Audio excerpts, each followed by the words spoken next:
सादरम अभिवादनम सर्वेभ्यो नमो नमः। एक बार फिर मैं डॉक्टर अरविंद कुमार गौड़ अपने सभी दर्शकों का, श्रोताओं का और पाठकों का और विशेष करके उन जो हमारे शिक्षार्थी हैं उनका हार्दिक स्वागत एवं अभिनंदन करता हूं। और आज आप लोगों के बीच में कक्षा 10 की जो हिंदी की पाठ्य पुस्तक है क्षितिज, उसका जो प्रथम पाठ है सूरदास के पद, सूरदास की जीवनी और सूरदास के पद, उसको लेकर के आप लोगों के बीच में हूँ। इस पाठ में कुछ 4 पद हैं। आज हम जीवनी और प्रथम 2 पदों पर चर्चा करेंगे। आशा करता हूँ आप लोग ध्यान से देखेंगे और निश्चित रूप से इससे लाभान्वित होंगे। सर्वप्रथम हम सूरदास जी के जो जीवन परिचय उस पर यहाँ पर चर्चा करते हैं। सूरदास का जन्म सन 1478 में माना जाता है। एक मान्यता के अनुसार उनका जन्म मथुरा के निकट रुनकता या रेणुका क्षेत्र में हुआ, जबकि दूसरी मान्यता के अनुसार उनका जन्म स्थान दिल्ली के पास सीही माना जाता है। इनके जो जन्म स्थान है उस पर एक मत नहीं है। कुछ रेणुका में मानते हैं जो मथुरा के निकट है, और कुछ दिल्ली के निकट जो सीही नामक स्थान है उस पर मानते हैं। महाप्रभु वल्लभाचार्य के शिष्य सूरदास अष्टछाप के कवियों में सर्वाधिक प्रसिद्ध हैं। वे मथुरा और वृंदावन के बीच गौ घाट पर रहते थे और श्रीनाथ जी के मंदिर में भजन कीर्तन करते थे। सन 1583 में पारसौली में उनका निधन हुआ। जो वल्लभाचार्य जी थे उनके शिष्य थे और अष्टछाप कवियों में से बहुत प्रसिद्ध कवि थे, और सन 1583 में पारसौली में इनका देहावसान हो गया था। उनके 3 ग्रंथों सूरसागर, साहित्य लहरी और सूर सारावली में सूर सागर ही सर्वाधिक लोकप्रिय हुआ है। जो 3 रचनाएं ध्यान से सुनेंगे आप, सूर सागर 1, साहित्य लहरी 2 और सूर सारावली 3 में सूर सागर बहुत प्रसिद्ध हुआ।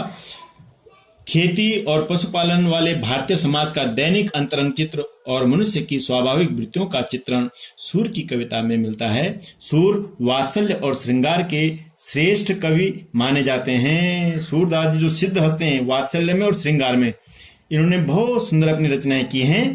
कृष्ण और गोपियों का प्रेम सहज मानवीय प्रेम की प्रतिष्ठा करता है। सूर ने मानव प्रेम की गौरव गाथा के माध्यम से सामान्य मनुष्यों को हीनता बोध से मुक्त किया, उनमें जीने की ललक पैदा की। उनकी कविता में ब्रज भाषा का निखरा हुआ रूप है। वह चली आ रही लोकगीतों की परंपरा की ही श्रेष्ठ कड़ी है। ब्रज भाषा में इन्होंने अपनी रचनाएं लिखी हैं, और एक प्रकार से हम बोल सकते हैं इनकी जो रचनाएं हैं क्या है, लोकगीतों की परंपरा है। गेयात्मक को हम गा सकते हैं। आगे देखिए,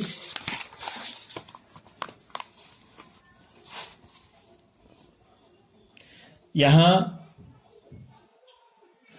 सूर सागर के भ्रमर गीत से 4 पद लिए गए हैं। जो सूर सागर है, और सूर सागर में जो भ्रमर गीत नाम का जो एक प्रकरण है वहां से 4 पद लिए गए हैं।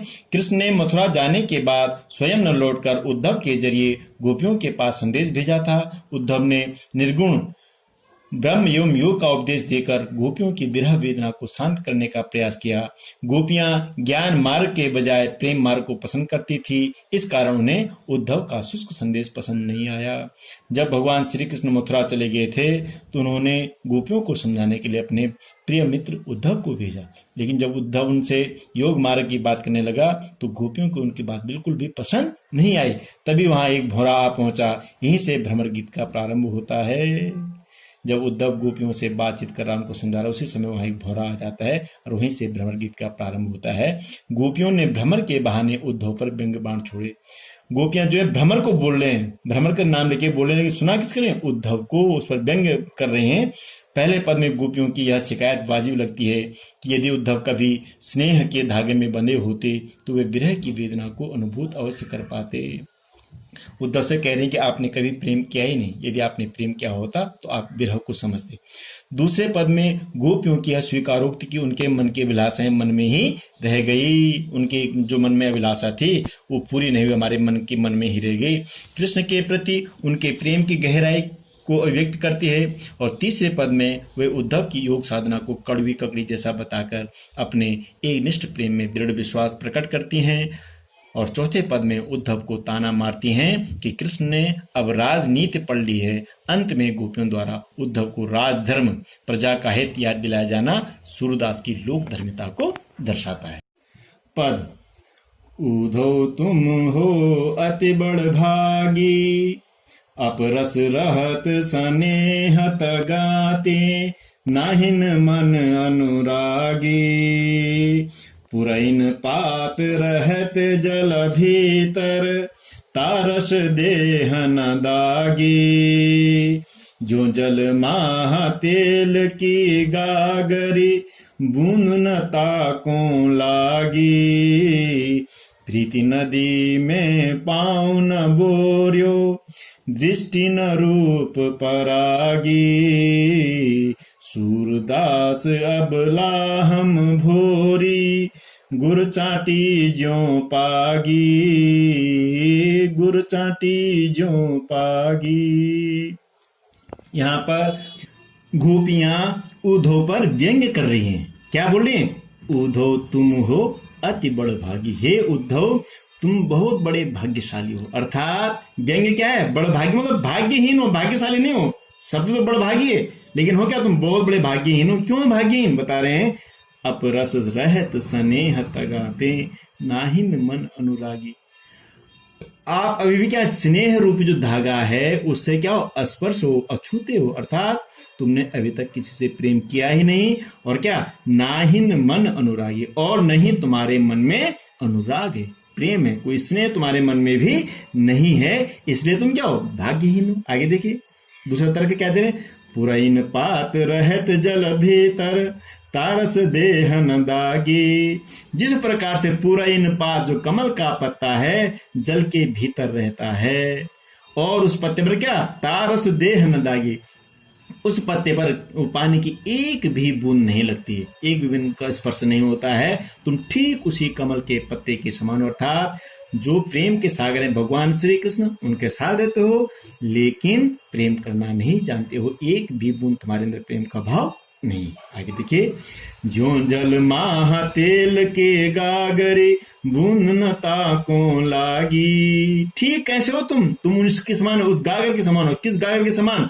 जो जल माह तेल की गागरी, ऐसे गगरी जिसके बाहर से हमने तेल लगा रखा हो, और क्या उसको हम पानी में डुबाते हैं। जो जल माह तेल की गागरी, तेल की गागरी तेल लगाकर उसको पानी में डुबाते हैं, बूंद न ताकों लागी। उस जल की, उस तेल वाली गगरी पर एक बूंद पानी की नहीं लगती हो। तुम भी ठीक उसी तेल की गागरी के समान हो। प्रेम रूपी भगवान श्री कृष्ण के सारथी हो, प्रेम रूपी सागर भगवान श्री कृष्ण के सारथी हो, लेकिन प्रेम की एक बूंद तुम्हारे अंदर नहीं है, तुमको स्पर्श नहीं कर पाई है। आगे देखिए, प्रीति नदी में पाँव न बोरियो, दृष्टि न रूप परागी। तुमने कभी जो प्रेम रूपी जो नदी है, उस नदी में कभी पाँव नहीं डुबाया, बुरे में डुबाया, अर्थात तुमने कभी किसी से प्रेम किया ही नहीं।